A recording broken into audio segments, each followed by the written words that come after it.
Hey, what's up YouTube? It's Alex again with another deck profile. Yeah, this one is Piper Chaos, and it's a deck that I really like because it's the only Chaos deck that works anymore. I hate to say that it's true, but it's true. Alright, I'll go over the cards in the deck list. You'll notice that I switched to Dev Pro. If you guys would prefer me using Dueling Network, just, leave a comment down below. But, yeah. Back on track. I'm going to go through the deck list and then talk about some combos and things that have to do with it.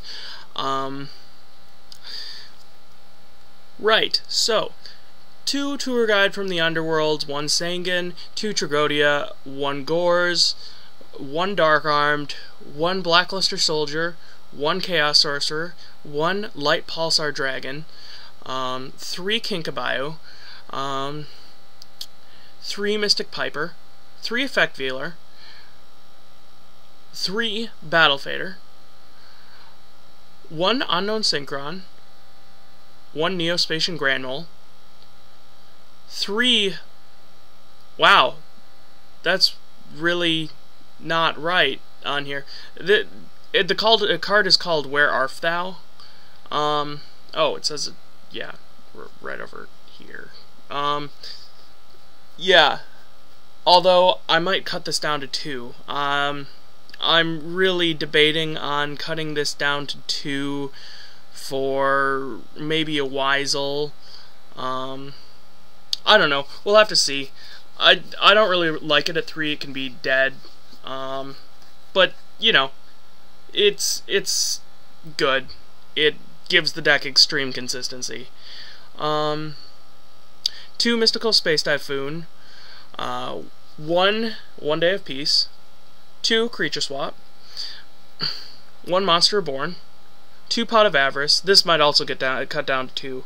I don't know yet, though. Or cut down to 1. 1 Allure of Darkness. 1 Dark Hole. 2 Torrential Tributes. And 1 Solemn Judgment. The extra deck is pretty not that important. The only interesting part is like Slacker Magician, because it gives you 1 star that can't be destroyed by battle once a return. It's good. It's saved me from losing sometimes. Levia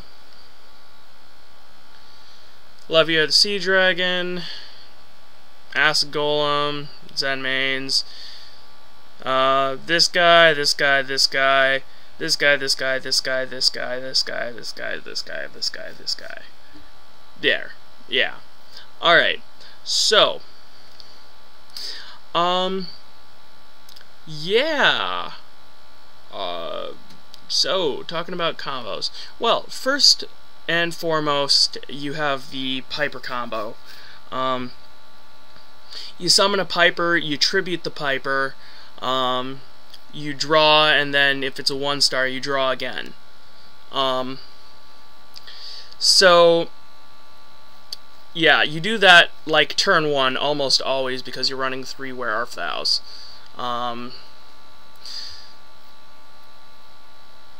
The Kinkabayus are great every turn after you have a Piper in the grave. Foolish Burial's also another one that might go into the deck, but I don't know, I don't really like it. So you summon Kinkabayu, you special summon this, and then you tribute it to get a draw 1 every turn. So you're pretty much +1ing every single turn. It's really good. The main problem I actually have with this deck is that I draw too much. My hand size is like 8 by the end of most turns, which is amazing for Tragodia. Like, if I could play 3 Tragodia, if I could play 6 Tragodia in this deck, I would. because it is really, really good in this deck. Like, out of all the boss monsters up at the top here, the best one is probably Tragodia. Like, it comes out so easy, and, like, at bare minimum, it's a 3,000. Like, bare minimum. I think I've had it at 24, like, probably less than 10 times in the entire time I've been playing this deck. And believe you me, he comes out at least twice a game, every game. You know, second best boss monster is BLS. It's good. I really hope it doesn't get hit by the ban list. Like, I know it's really selfish, but it's one of my favorite cards just because it looks so cool. And, like, they're not going to give us back a Chaos Sorcerer if they take away a BLS. People that think that are dumb. Well, not to alienate any of my subscribers. Light Pulsar Dragon, you actually want him in the graveyard more than you want him in your hand. Like, you special summon him once from your hand, or tribute off an Unknown Synchron, because pretty much it's there for... I'll talk about that in a minute. You always have lights and darks in your hand, and a lot of the time you don't need, like, the 3 effect Veilers that you have in your hand and the 2 Battle Faders, and the King Caballo. So you just dish it to get a Beat Stick, which comes back over and over and over until they waste a Bottomless on it, because that's just what this deck does. Sometimes I do it just so that I don't have to discard at the end of the turn. Like, I would almost consider running 3. Almost. I don't know yet, though. If I did, I feel that I would have to put in a Red Eyes Darkness Metal, because... I don't know. It seems like it would work, because I could go into a Tum and special summon some stuff. But, yeah, okay. Reason Unknown Synchron's in here. Firstly, it's a tuner. It's a tuner that I can special summon. It's great because you can special summon it, activate Where Art Thou, and Where Art Thou, if you don't summon the monster that you add to your hand, the turn that you activate this card, then you take 2,000 points of damage. So it's really nice to be able to special summon this, so that you can meet the conditions of Where Art Thou. Although, yeah. And then normal summon Piper, or normal summon Kinkaboo, because that's just how the card functions within the deck. I don't know, maybe I won't take this down to 2. Like, it's really dead late game, like really, really dead, but at that point, I normally am just setting them to bait out MSTs or something, make them use up their power cards. Other things about Unknown Synchron. Good for overlaying for this guy, good for making Formula Synchron, good for making Arcanite Magician and Black Rose.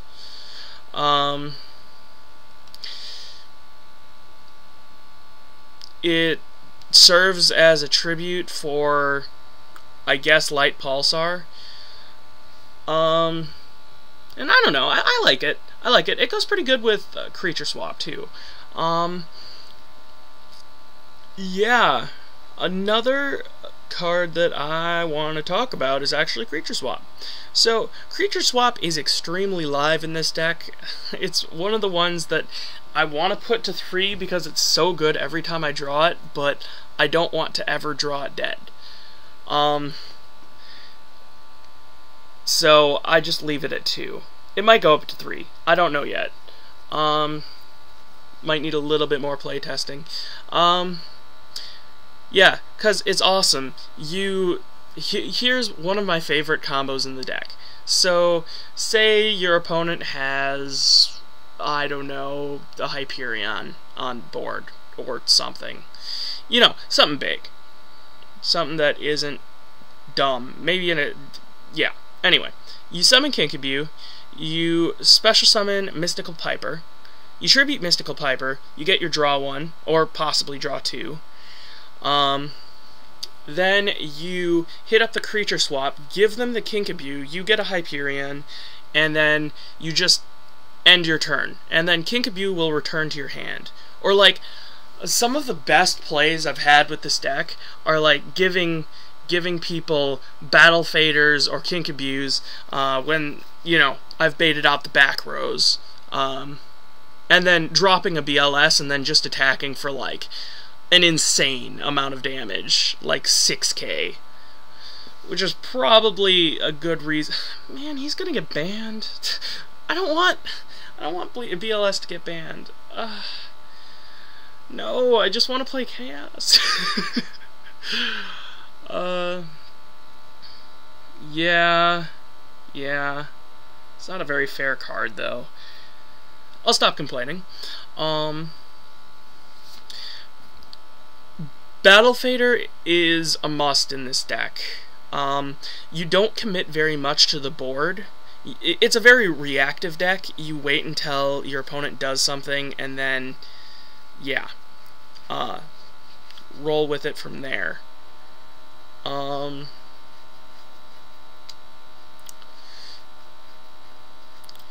So, yeah, the Battle Faders are good. Battle Faders are really good with, Where Art Thou, and whatnot. One thing you'll notice about my build is I don't run the, I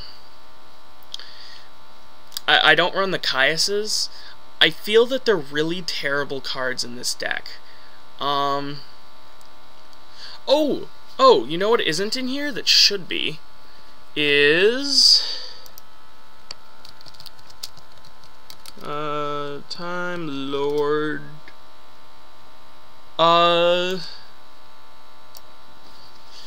This is another really good one that you might want to try putting in. Yeah.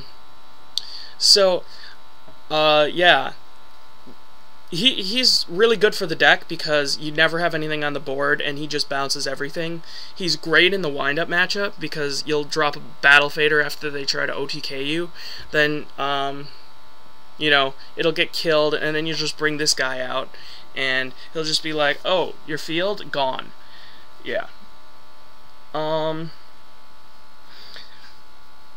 Yes. Anything else I want to mention? Dark Arm Dragon. Not the greatest card in this deck, but you know, not terrible. Not terrible. I prefer having him in the deck.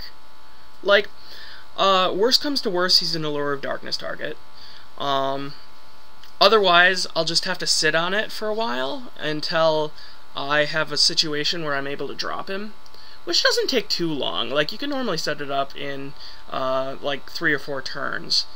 Which, you know, would be a lot for another deck, but this is a very, very grind game type deck. That's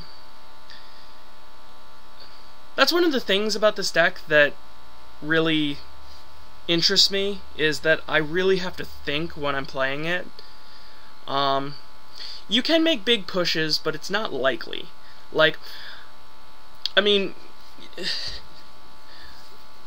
there'll be times when you'll just drop a Dark Armed and a BLS, and then, like, Light Pulsar, nuke their back row, and then go for game. But that's not really what the deck's about. The deck is about controlling your opponent, and it just works really well. Grand Mole. Grand Mole, this is another one that is really good for the deck, but also really bad for the deck. So, you know that... I'll go over the bad stuff first, and then, you know, talk about some of the good stuff. So, Grand Mole. You always have, like, a minimum of 6 cards in your hand. Normally 7. normally 7 at the start of a turn. And you summon the Grand Mole and then bounce their problem card, which is, you know, good for the deck. But Grand Mole also comes to your hand. So, you know, that's good and bad, because at the end phase, you've already used your normal summon. You're going to have to discard stuff. And that's not terrible. Like, I've discarded Light Pulsar Dragons so that I would be able to push for game next turns, and, like, I've dropped Dead Kinkabuse so that I could drop my Chaos stuff, or my Dark Armed, or, you know, whatever. Yeah. Not much to say about tour guides. They're self-explanatory. Yes. Pretty good cards for the deck, though, because, like, sometimes you'll get a hand with, like, 2 Kinkabuse and, like, a Pot of Avarice and a tour guide, and you're just like, well, alright, I'll summon this so that I can get my Piper stuff rolling. It also searches out Battle Fader, which is nice, and it makes Zen Mains, which is stupid. Card should have never been printed. I'm never gonna let anyone convince me otherwise, because it shouldn't have been printed. Did you know that there is now a monster that can't be destroyed by detaching in the rank 1s, 2s, 3s, 4s, 5s, and I don't think there's one for 6, but I could be wrong. Yeah, but that's so stupid. Like, any Exceed you make is going to stall you time. It's just like, come on. It annoys me. Anyway, neither here nor there. Another card I don't like in this deck, but I know I gotta keep, is 1 for 1. Like Where Art Thou, late game, it is horrible. Horrible. It's like the worst card in the world. And it can't search Kinkabue, which is like one of my big pet peeves about this card. Like, if it could get Kinkabue, and then Kinkabue would just return to my hand, I'd be fine. But it's a spirit monster, and they can't be special summoned.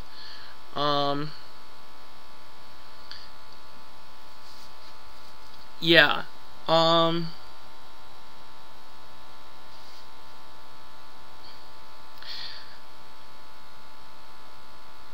And, you know, the only thing it really gets me that I want is Piper, and then, like, the very, very occasional Unknown Synchron. So, like, it's really not that good. I don't know. The only reason I keep it is because you need a Piper in the graveyard for anything to function, and it does let you set up for Chaos plays, so I guess I'll let it slip.